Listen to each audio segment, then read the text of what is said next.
नमस्कार बंधुगण मु ज्योतिष गोविंद चंद्र नायक। आज हूँ 2025 मसीहा नवेम्बर मास 14 तारिख शुक्रवार। जानिबा मेष ठारू मीन पर्यंत आज दिन केमी रही। प्रथम जानिबा मेष राशि विषय रे। मेष राशि व्यक्ति मान आज रही कार्य सफलता मध्य लाभ करेंगे।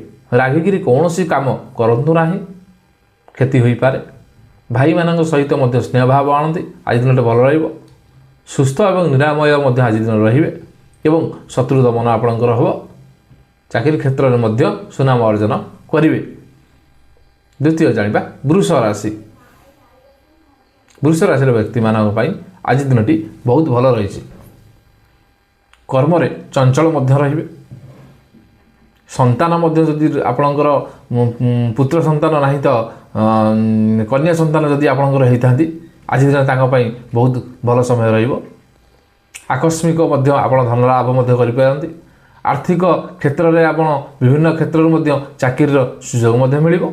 आर्थिक क्षेत्र में आपण बहुत बहुत भल हेबो एवं शिक्षता एवं धर्मपत्नी क्षेत्र में आपण उन्नति करेंगे। धार्मिक मार्ग एवं धार्मिक क्षेत्र आपण कौन सी आगू बढ़ी पारती। जानवाहन क्षेत्र में आपंकर आज दिन भल रही पारे। जानिबा मिथुन राशि आज कौन रही। आज दिन में आप उदार शांत सरल स्वभाव हो पारती। दानशील हेबे। कौन सी क्षेत्र में आपड़ जदि चाकरी किंबा जानवाहन किणवाक जाउछंती समस्त क्षेत्र में आपण उत्तीर्ण हेबे। विभिन्न प्रकार व्यक्ति माने आपण आज आपन को साहाय्य करें। सुस्थ अनुभव करेंगे। निरामय हेबे। कृषि एवं कर्म क्षेत्र में आपण बहुत उन्नति लाभ करेंगे। प्रेमी मानक सहित प्रेमी जुगल मानक सहित आपण मिशामिशी करें। जानवाहन सुख जानवाहन सुखी हो पारती। भाई मान सहित बंधुत्व स्थापन करेंगे। बंधु परिवार बंधु एवं व्यक्ति मान बड़ बड़ व्यक्ति मान सहित आप आज बंधुत्व स्थापन करेंगे। समस्त क्षेत्र में आज दिन बहुत भल रही। जानिबा कर्कट राशि कौन सी साधना जदि आप सिद्धि लाभ करेंगे। मन प्रफुल्ल एवं आस्तिक चलो। मधुर भाषी आज दिन हो पारती। मेलापी प्रकृतिर रे। प्रेमी एवं साहसी हेबे।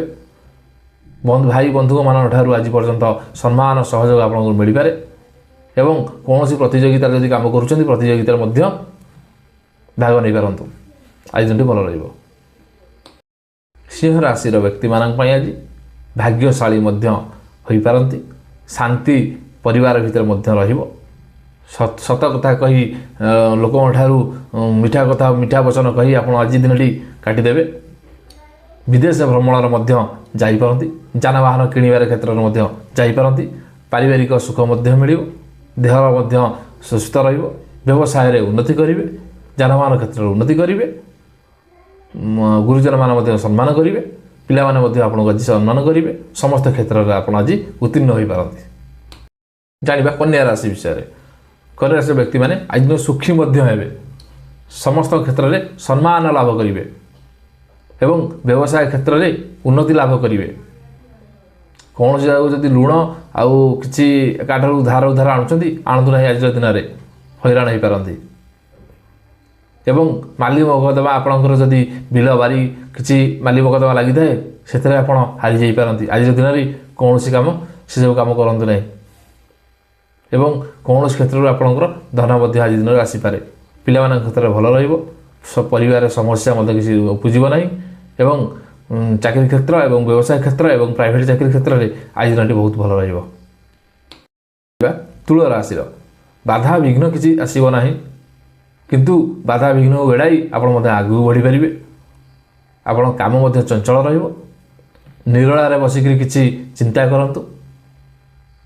आज दिन भल रही। कौन क्षेत्र में चिंता करेंगे। किसी धार्मिक मार्ग में आप जी एवं सामान्य आपण आखिर पीड़ा हो पारे एवं जंत्रणा अनुभव करेंगे। आपणकर राजगादी बसबारे आज दिन भल रही। कौन क्षेत्र में जदि आप प्राप्ति करुँच कौन से अर्थ जानवाहन कि आपको जदि आपको दौरान आप स्वावलम्बी अनुसार ଆଜି ଦିନଟି ଆପଣ ରକ୍ଷଣାବେକ୍ଷଣ କରନ୍ତୁ। ପିଲାମାନଙ୍କ କ୍ଷେତ୍ରରେ ଭଲ ପଡ଼ିବ, ବିଦ୍ୟା କ୍ଷେତ୍ରରେ ଭଲ କରିବେ, ଚାକିରି କ୍ଷେତ୍ରରେ କର୍ମ କ୍ଷେତ୍ରରେ ମଧ୍ୟ ଭଲ କରିବେ। ବିଛା ରାଶିର ବ୍ୟକ୍ତିମାନଙ୍କ ପାଇଁ କୌଣସି କାର୍ଯ୍ୟ ଅଟକି ରହିଥିବା କାର୍ଯ୍ୟ ଚାଲୁ ରହିଥିବା କ୍ଷେତ୍ରରେ ଆପଣଙ୍କ ଯଦି କୌଣସି କାମ ଅଟକି ରହିଯାଇଛି ଏବଂ ଆଜି ଦିନରେ ମଧ୍ୟ ଚାଲୁ କରିପାରିବେ। ସୁସ୍ଥ ଅନୁଭବ କରିବେ, ନିରାମ ରହିବେ, ଯଶସ୍ୱୀ ହେବେ, ସମ୍ମାନ କ୍ଷେତ୍ରରେ ଆପଣଙ୍କର ଭଲ ପଡ଼ିବ, ଲୋକଙ୍କର ପ୍ରିୟତା ମଧ୍ୟ ବଢ଼ିବ ଏବଂ କାମ ଉପରେ ଆପଣ ଚଞ୍ଚଳ ରହିବେ। ସରକାରୀ ସ୍ତରରେ ସମ୍ମାନ ମଧ୍ୟ ଯଶ ଲାଭ କରିବେ। ଯାନବାହନ ସୁଖ ମଧ୍ୟ ମିଳିବ। ଆପଣ ଯଦି କୌଣସି କ୍ଷେତ୍ରକୁ ଯାଉଛନ୍ତି କର୍ମ କରିବା ପାଇଁ ବହୁତ ବଢ଼ିଆ ହେବ। ଆଜିର କର୍ମସ୍ଥଳରେ ଆପଣ ଉନ୍ନତି ଲାଭ କରିବେ ଏବଂ ଯଦି ପ୍ରାଇଭେଟ୍ ଚାକିରି ଆପଣ ଗଭର୍ଣ୍ଣମେଣ୍ଟ ଚାକିରି କରିଥାନ୍ତି ଆଜିର ଦିନରେ ଭଲ ରହିବ।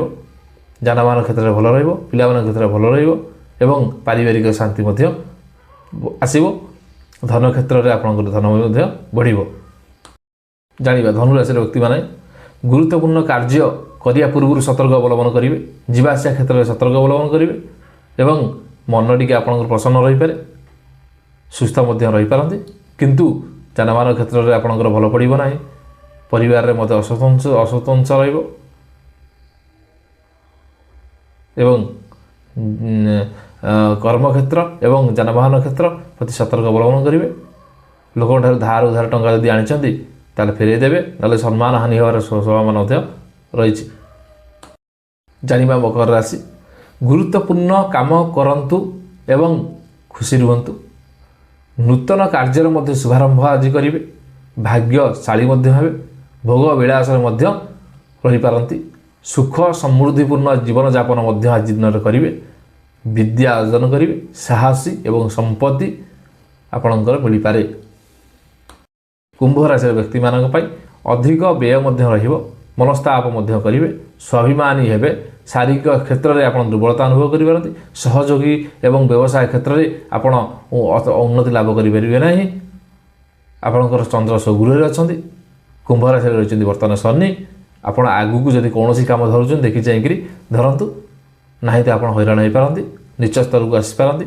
ଯାନବାହନ ପ୍ରତି ସତର୍କ ରହିବେ। ପିଲାମାନଙ୍କ ଦେହ ଟିକେ ସାମାନ୍ୟ ଖରାପ ରହିବ। ଗୁରୁଜନମାନଙ୍କୁ ଆପଣ ସମ୍ମାନ ଲାଭ କରନ୍ତୁ। ଆଜି ଦିନଟି ଭଲ ରହିବ। ଜାଣିବା ମୀନ ରାଶି ଶେଷ ରାଶି ବିଷୟରେ। କୌଣସି କ୍ଷେତ୍ରକୁ ଆପଣ ଯଦି ବୁଲିବାକୁ ଯାଉଛନ୍ତି ସତର୍କ ଅବଲମ୍ବନ କରିବେ। ସମାଜ କ୍ଷେତ୍ରରେ ଆପଣ ଯଦି ସାମାଜିକ କ୍ଷେତ୍ରରେ ଆପଣ ଯଦି ବାହାରକୁ ଯାଉଛନ୍ତି କୌଣସି ଲୋକଙ୍କୁ ଦେଖା ସାକ୍ଷାତ କରିବା ପାଇଁ ସମ୍ମାନ ମଧ୍ୟ ହାନି ହୋଇପାରେ। ବ୍ୟବସାୟରେ ମଧ୍ୟ ଲାଭ ଉନ୍ନତି କରିପାରନ୍ତି। ସମାଜ ସେବା ପାଇଁ ଆପଣ ମନ ମଧ୍ୟ ବଳାଇ ପାରନ୍ତି ଏବଂ ସ୍ପଷ୍ଟ କଥା ମଧ୍ୟ ଆଜି ଯଦି କାହାକୁ କହୁଛନ୍ତି ପାଟି ମଧ୍ୟ ଆପଣ ଲାଗିଯାଉଛି ତାହେଲେ ଆଜି ମଧ୍ୟ ଆପଣ ହଇରାଣ ହୋଇପାରନ୍ତି। ମିଛର ମଧ୍ୟ ପ୍ରଚାରିତ ହୋଇପାରନ୍ତି। ନିଜ ପତ୍ନୀଙ୍କ ସହ ଟିକେ ସାମାନ୍ୟ ଦୁର୍ବଳତା ମଧ୍ୟ ଦେଖାଦେଇପାରେ। ଯାନବାହନ କ୍ଷେତ୍ରରେ ଆପଣଙ୍କର ଖରାପ ରହିବ, ଭଲ ରହିବ ନାହିଁ। ନୂତନ ଜିନିଷ ଯଦି କ୍ରୟ କରୁଛନ୍ତି କ୍ରୟ କରିପାରିବେ। ସୁନା ଗହଣା ଆପଣ କ୍ରୟ କରିପାରିବେ, ଗାଡ଼ି କ୍ରୟ କରିପାରିବେ ଏବଂ ଅନ୍ୟାନ୍ୟ ଜିନିଷ ଯଦି ଆପଣ କିଣିବାକୁ ଯାଉଛନ୍ତି ମାର୍କେଟ ଦେଖିକରି ଆପଣ କିଣିପାରିବେ।